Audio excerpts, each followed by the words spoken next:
అందరి అధికారులు నమస్కారాలు. మా ఊర్లోకి విపరీతంగా వరద చేరింది.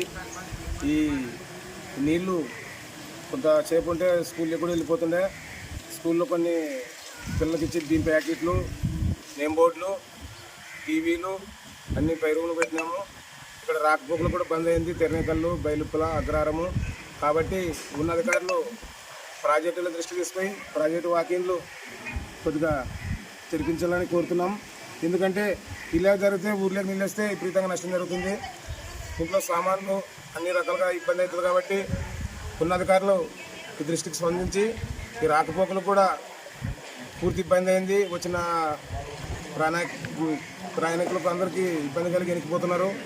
ఈ వంక రాత్రి పడిన వర్షానికి విపరీతంగా నీళ్ళు ఊర్లో చేరినాయి. ఇక్కడ ఎంపీడీ దృష్టికి, ఎంఆర్ఓ దృష్టికి, ఇక్కడ అన్న అధికారుల దృష్టికి కూడా తీసుకున్నప్పటికి కూడా వాళ్ళు కూడా స్పందించినారు, వస్తామని చెప్పినారు.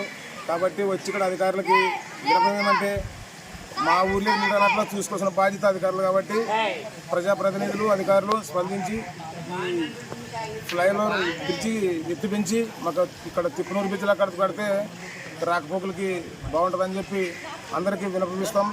అధికారులు స్పందించి దీన్ని ప్రభుత్వ దృష్టికి, అధికారుల దృష్టికి తీసుకొస్తారని చెప్పి ప్రజాప్రతినిధులు దీన్ని స్పందించి అందరూ దీన్ని స్పందించి బ్రిడ్జి మాకు తిప్పనీరు లాంటి బ్రిడ్జి, పెద్ద బ్రిడ్జి కడితే బాగుంటుందని చెప్పి ప్రతిసారి ఇట్లా వంక వచ్చినప్పుడల్లా రాకపోకలకి ఇబ్బంది అవుతుంది.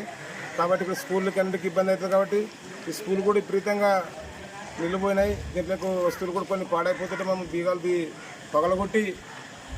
పగలగొట్టి దీన్ని సామాన్ల పైకి పంపించినాం. కాబట్టి ఇక్కడ ఎంపీడీఓ వస్తామన్నారు, ఎంఆర్ఓ వస్తామన్నారు, ఇక్కడ హెచ్ఎం గారు కూడా వస్తామని చెప్పినారు. ఇక్కడ ఉన్న నష్టాలు జరుగుతున్నాయి. కాబట్టి అధికారులు స్పందించి ఈ వాకిన్లు కొంచెం ఇంకా ఎత్తులేపి నీళ్లు కిందికి వదలాలని అందరికీ విజ్ఞప్తి చేస్తున్నాం.